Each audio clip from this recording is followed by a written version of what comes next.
Have you ever felt your heart race for no reason, or suddenly felt sad after hearing a song you didn't even like that much? What if I told you your emotions aren't random? They're part of one of the most complex biological systems ever designed, you. Every laugh, tear, or spark of anger isn't just how you feel. It's your body's chemistry at work. And the craziest part? You're not the one fully in control of it. Today, on vidIQ and Vero, we're diving deep into the science behind human emotions. And by the end of this video, you'll understand why you feel what you feel, and how your brain might just be playing tricks on you. Let's start at the source, the limbic system. This is the emotional command center of your brain. It includes the amygdala, hippocampus, hypothalamus, and parts of the frontal cortex, all working together to decide how you react to the world. The amygdala is like your brain's alarm system. It's small, almond-shaped, and it's the reason you can jump at a sudden noise or feel anxious before a big test. It doesn't wait for logic. It acts instantly to protect you. Then comes the hippocampus, the part responsible for memory. Ever wondered why a smell can bring back childhood memories? That's your hippocampus, connecting emotion with memory. It stores the feelings associated with an event, not just the details.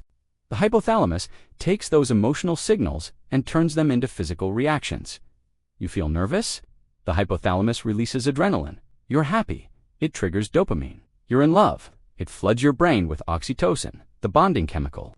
So when you say, "I feel something in my heart," what you're really feeling starts in your brain.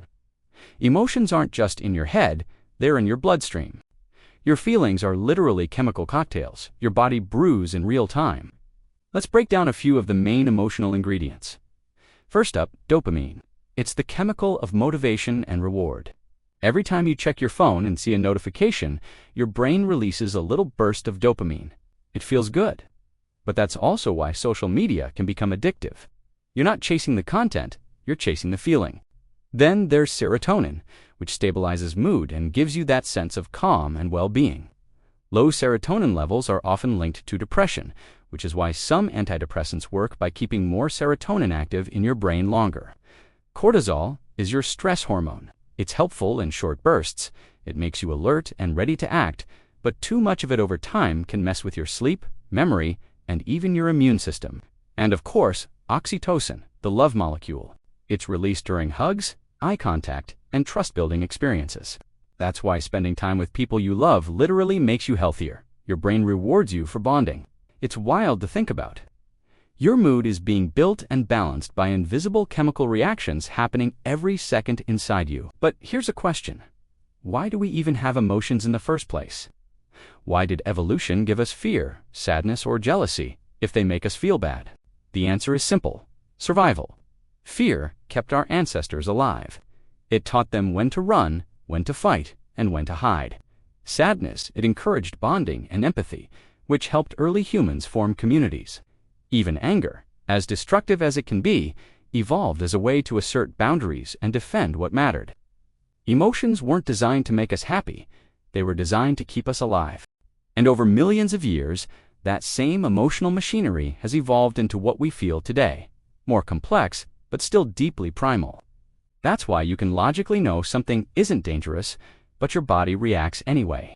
Your brain's ancient emotional systems still think you're fighting saber-toothed tigers, not responding to an angry email. Now, here's where things get fascinating and a little scary. Your emotional brain can override your rational one. Let's say you're giving a public speech. Your amygdala senses threat. Your heart races, palms sweat, voice shakes. Logically, there's no danger, but your brain's emotional system doesn't care. It's protecting you from perceived rejection, which for early humans could mean exile and death. Studies using MRI scans show that during strong emotional reactions, activity in the prefrontal cortex, the logical part of the brain, actually drops. That means when emotions are high, logic literally takes a back seat. That's why people make impulsive decisions when angry or panic under stress. Your emotional brain is faster, but not always smarter. In today's world, our emotional systems are getting overstimulated like never before. Think about it. Every scroll, every headline, every notification triggers an emotional response. Your brain was never designed to handle hundreds of micro-emotional hits every hour.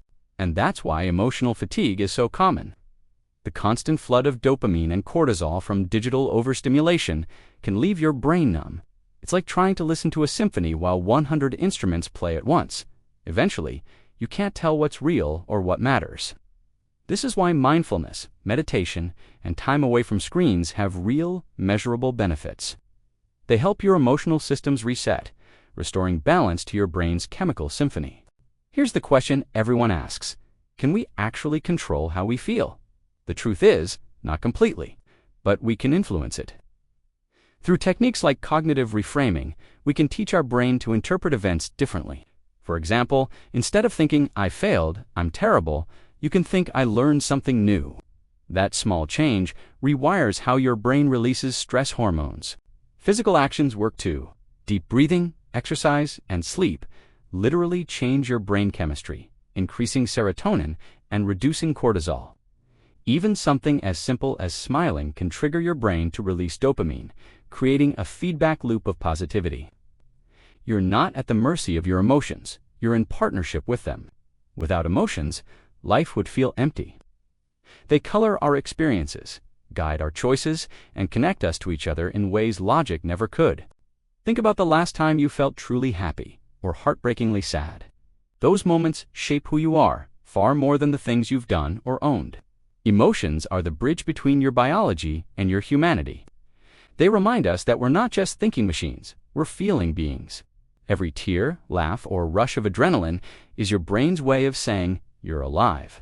So next time you feel overwhelmed, angry, or incredibly happy, remember, it's not just emotion. It's evolution, chemistry, and billions of years of design working together inside you. Now, I want to hear from you. If you could turn off one emotion forever, which would it be? Or would you keep them all, even the painful ones? Drop your answer in the comments below. I'll be reading through them. And if you enjoyed exploring the science behind what makes us human, don't forget to hit that like button, subscribe, and turn on notifications so you never miss another deep dive. This is EDU in Vero, where we make the science of everyday life make sense. See you in the next one.